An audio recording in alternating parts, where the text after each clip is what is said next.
संदीप सिंह जो है 2018 के अंदर एक माइनर यौन शोषण के मामले में एक विशेष एक्सक्लूसिव बता रहा हूँ, पूरी मीडिया में कहीं नहीं रिपोर्ट है। अप्रैल 2018 के अंदर एक माइनर यौन शोषण के मामले में मॉरिशस के अंदर पुलिस ने डिटेन किए थे संदीप सिंह। उसकी जी न्यूज की वेबसाइट पे ये रिपोर्ट पड़ी हुई है और भी कई न्यूज चैनल्स पे जाके देखिए आप। बताइए किसने उसका रिकॉर्ड खंगाला? ये क्या इन्वेस्टिगेशन कर रहे हैं भारत के चैनल? जो सीबीआई लेके आ रही है कुछ चैटों को, उनको ही दिखा रहे हैं, अपनी इन्वेस्टिगेशन कर रहे हैं लोगों की। बताइए आप। दिशा सालियान जो इसकी पूर्व मैनेजर थी, उसकी 8 जून को हत्या हुई है। दिशा सालियान का पोस्टमार्टम कूपर हॉस्पिटल में, सुशांत सिंह राजपूत का पोस्टमार्टम कूपर हॉस्पिटल में, दिव्या भारती का पोस्टमार्टम कूपर हॉस्पिटल में, जिया खान का पोस्टमार्टम कूपर हॉस्पिटल में, समीर शर्मा की अभी डेथ हुई है उसका कूपर हॉस्पिटल में, कुशाल पंजाबी कूपर हॉस्पिटल में। अरे सबके पोस्टमार्टम कूपर हॉस्पिटल में हो रहे मेरे भाई। और आपको एक बात बता दूं जितेंद्र बाबू, इनका क्रिमिनल माइंड है, इनके मेंटरों का।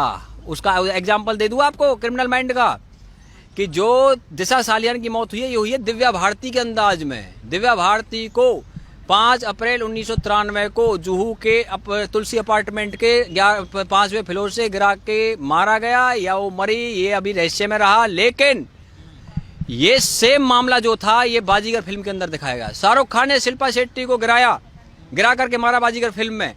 ये फिल्म जो रिलीज हुई थी 12 नवंबर 1993 को, और दिव्या भारती की डेथ हुई है 5 अप्रैल 1993 को, यानी उसी साल में ये फिल्म रिलीज हुई है बाजीगर। और इस फिल्म की स्क्रिप्ट किसने लिखी है पता आपको? रॉबिन भट्ट, जो कि महेश भट्ट के भाई हैं। और रॉबिन भट्ट जो है वो उसकी मदर थी, हिंदू माँ से है वो, और जो महेश भट्ट है वो मुसलमान माँ शिरीन मोहम्मद से है। इनके जो पिताजी थे नाना भाई भट्ट, उसकी 2 वाइफ थी, एक हिंदू वाइफ थी हेमलता, जिसके बेटे रॉबिन भट्ट जिसने बाजीगर फिल्म की स्क्रिप्ट लिखी, और दूसरे जो उसकी वाइफ थी नाना भाई भट्ट की, वो कौन थी? शिरीन मोहम्मद, जिसके बेटे महेश भट्ट हैं। और महेश भट्ट कश्मीरी पंडित है, नाना भाई भट्ट। उनको कश्मीरी पंडितों की आवाज उठानी चाहिए थी, लेकिन उन्होंने कश्मीरी पंडितों की आवाज नहीं उठाई। बॉलीवुड के अंदर ये कहते हैं ना भाई वहां पे इनका कहां से इनको माफिया बता रहे हो, मैं बताता हूँ माफिया को बता रहे, सबूत लो।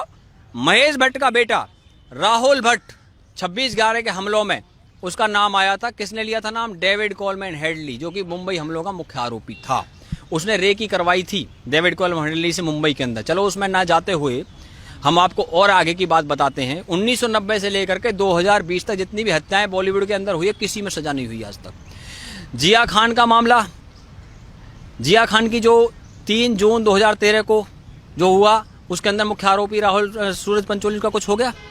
दिव्या भारती मुख्य आरोपी साजिद नाडियाडवाला पे आरोप लगता है उसका कुछ हुआ, 1998 में उसकी फाइल बंद कर दी गई। और मुझे आप बताइए गुलशन कुमार हत्याकांड, जिसका आरोप नदीम श्रवण जो संगीतकार है उसके नदीम पे जो यूके के अंदर रहता, बताइए वो यूके से यहाँ आ गया क्या? नहीं आया ना। लेकिन आए कौन है? ये जो लोग सोचते हैं मुंबई में बैठ करके हमारा कोई कुछ नहीं करेगा, अरे भैया अबू सलेम और मोनिका बेदी को पुर्तगाल से भारत लेके आ गए, और क्रिश्चियन मिशेल को दुबई से भारत लेकर के आ गए, एक्सट्रेडेट किया था। उसके अंदर Christian Michel Agusta Westland deal का मुख्य आरोपी था। और अगस्टा वेस्टलैंड डील वो डील है जिसके अंदर कोर्ट के ऑर्डर में लिखा है कि सिग्नोरा गांधी यानी कि Shrimati Gandhi, Sonia Gandhi is the main accuse. Subramanian Swamy ने भारत की पार्लियामेंट में खड़े होकर के बोला था कि Sonia Gandhi is the main accused in Agusta Westland deal. और उसी अगस्टा वेस्टलैंड डील के कोर्ट के ऑर्डर में भारत के 4 पत्रकारों के नाम थे, इटली के मिलान कोर्ट में थे। और वही पत्रकार अब कहां पे है वो दुनिया के अंदर? मुझे बताइए। जो फ्रेंडली मीडिया जैसे बोलते हैं, उन घोटाले में नाम है, उसकी फाइल खुलनी चाहिए। और आज आपको बता दूं, एक विशेष बात बताना चाहता हूं।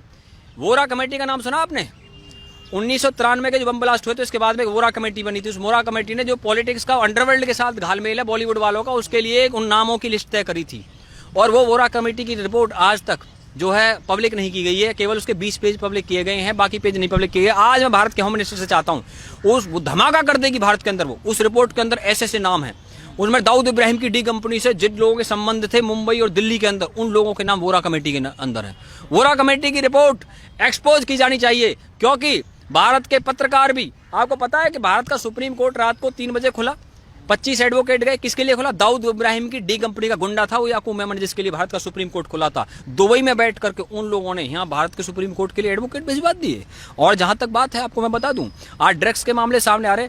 अरे भैया ड्रग्स के मामले, जितेंद्र जी मैं एक ऐसा व्यक्ति हूँ, ये तो जब अभी सुशांत का केस आ गया इसलिए चैनल वाले बोल रहे हैं, हम तो पहले से भी जब इन चीजों की चर्चा करते रहे हैं, क्योंकि ये money laundering, drugs casting couch, इसका सारा जो वहाँ पे घालमेल है, ये एक मामला नहीं है, ये मल्टीपल मामले हैं।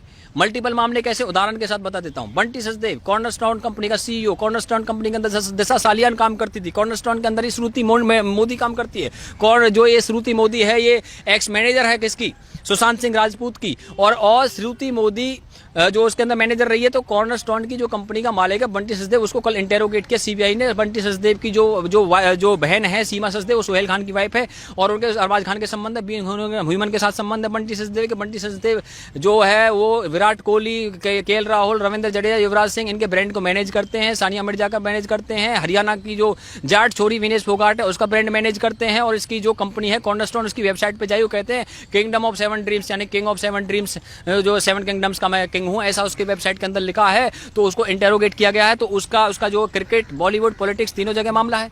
और आज जो ड्रग्स के बड़े बड़े पेडलर निकल रहे हैं, मैं आपसे पूछना चाहता हूं, जो वर्ल्ड के अंदर ड्रग्स का सारा कारोबार चलता है, आज से थोड़ी चलता है, ये तो बहुत लंबे समय से चलता है। लेकिन आज जो भारत सरकार की जो एजेंसी है, जिसका नाम है नारकोटिक्स कंट्रोल ब्यूरो, तो नारकोटिक्स कंट्रोल ब्यूरो जो वहां पे गई हुई है, होम मिनिस्ट्री को रिपोर्ट करती है, सीबीआई पीएमओ को रिपोर्ट करती है, ईडी फाइनेंस मिनिस्ट्री को रिपोर्ट करती है। आज भारत सरकार का पूरा तंत्र आज वहां पे इन सब चीजों को निकालने में लगा हुआ है। और जितेंद्र जी, आपको एक बात और बता दूं, मैं अगर मैं आज चर्चा कर ही रहा हूं तो देखिए, इसमें 6 मार्च 2017 को करण जौहर ने लंदन स्कूल ऑफ इकोनॉमिक्स के अंदर बोला था कि कंगना रनावत को बॉलीवुड से आउट करो, she is playing women card and victim card. Exact quote कर रहा हूं उसके वर्ड को। अब आप मुझे बताइए, करण जौहर कौन है कंगना रनावत को बॉलीवुड से निकालने वाले? करण जौहर को क्यों चिढ़ हो रही है भैया इस चीज की? करण जौहर सबसे पहले इस बात का जवाब दें कि अप्रैल 2018 के अंदर उसके घर पे जो पार्टी हुई थी, उस पार्टी पे ड्रग्स की पार्टी बताया जा रहा है, उस पे आरोप लगे थे ड्रग्स लेने के। तो मैं आपसे जानना चाहता हूं, आप मुझे बता दीजिए कि करण जौहर की पार्टी में कौन कौन लोग शामिल थे? रणबीर कपूर था, अर्जुन कपूर था, मलाइका अरोड़ा थी, दीपिका पादुकोण थी, विक्की कौशल थे, उसके अंदर ये वरुण धवन था, शाहिद कपूर था। इस पार्टी के बाद में एफआईआर करवाई थी मनिंदरजीत सिंह सिरसा ने, जो कि है दिल्ली के अंदर एक बीजेपी के एमएलए। आप मुझे बताइए कि जब ये पार्टी सामने आ गई तो उसके बाद में मुंबई पुलिस ने उन पर कार्रवाई क्यों नहीं की? और मुंबई पुलिस के जो कमिश्नर साहब हैं, वो तो बहुत अच्छे रहे पूरे जीवन में, बल्लभगढ़ से आ गए, फरीदाबाद में उनका गाँव पड़ता है। और ये सारा जो खेल है भैया, मैं तो आपसे एक ही बात कहूँगा जितेंद्र जी, जो सबसे बड़ी जो चीज़ है वो ये है कि ये सब सीबीआई के घेरे में और इनका फ्यूचर अंधेरे में है। और जहाँ तक मैं आपको एक बात और बता दूं, गम की अंधेरी रात में दिल को ना बेकरार कर, और सुबह जरूर आएगी, सुबह का इंतजार कर, क्योंकि एक जो ताकत है, दिव्य ताकत, जो इन सब की जांच करा रही है। इसीलिए क्या कहते हैं कि जुल्म इंसान का जब हद से गुजर जाता है, वो किसी और ही सूरत में पास आता है, ना जाने किस रूप में वो हमसे मिला है यारो, जिसका कोई नहीं, उसका तो खुदा है यारो। बहुत से लोग कह रहे हैं कार्रवाई कब तक चलेगी, कब तक होगी। हम तो क्या है, वो फरिश्तों को आजमाता है, मिटाकर बनाता है, बनाकर फिर मिटाता है। आदमी टूटकर 100 बार जुड़ा है यारो, और जिसका कोई नहीं, उसका तो खुदा है यारो। और मेरे भाई, इसमें जो है, क्योंकि दिव्य प्रेरणा काम कर रही है, इस सिया से कभी हमने किनारा ना किया, मगर तेरी रहमत ने गवारा ना किया। और आपको बता दूं जितेंद्र जी एक बात, देखिए सबसे बड़ी चीज़ क्या है कि ये रिया चक्रवर्ती, ये संदीप सिंह और ये जो सारे लोग हैं, आपको पता संदीप सिंह जो है 2018 के अंदर एक माइनर यौन शोषण के मामले में, एक विशेष एक्सक्लूसिव बता रहा हूँ, पूरी मीडिया में कहीं नहीं रिपोर्ट है, अप्रैल 2018 के अंदर एक माइनर यौन शोषण के मामले में मॉरिशस के अंदर पुलिस ने डिटेन किए थे संदीप सिंह। उसकी जी न्यूज़ की वेबसाइट पे ये रिपोर्ट पड़ी हुई है, और भी कई न्यूज़ चैनल्स पे जाके देखिए आप। बताइए किसने उसका रिकॉर्ड खंगाला? ये क्या इन्वेस्टिगेशन कर रहे हैं भारत के चैनल? जो सीबीआई लेके आ रही है कुछ चैटों को, उनको ही दिखा रहे हैं, अपनी इन्वेस्टिगेशन कर रहे हैं लोगों की। बताइए आप, हम ले लेकर के आ रहे हैं इन सब चीज़ों को। और दूसरी बात यह है कि जो इन लोगों ने आज ये केस आया है, तो क्या ये इस केस से पहले ये ड्रग्स के खेल नहीं चलते थे वहाँ पे? तो आज तक किसी चैनल ने क्यों नहीं दिखाया उनको? अब जब कोई केस हो जाता तभी दिखाएंगे ये। ना तूने सिग्नल देखा, ना मैंने सिग्नल देखा, एक्सीडेंट हो गया। जब कोई एक्सीडेंट होगा तभी बात होगी उस चीज़ की, कोई उसके बगैर भी बात हो जाएगी। अरे भैया जितेंद्र जी, ये जो सारे गेम चल रहे हैं ना वहाँ पे, देखो अंडरवर्ल्ड का बहुत बड़ा नेटवर्क बॉम्बे में काम करता है, और ये सारा जो नेटवर्क है अंडरवर्ल्ड का, वहाँ पे ये 1990 के समय में बहुत जोर था वहाँ पे, शिवसेना ने उसको कम किया था।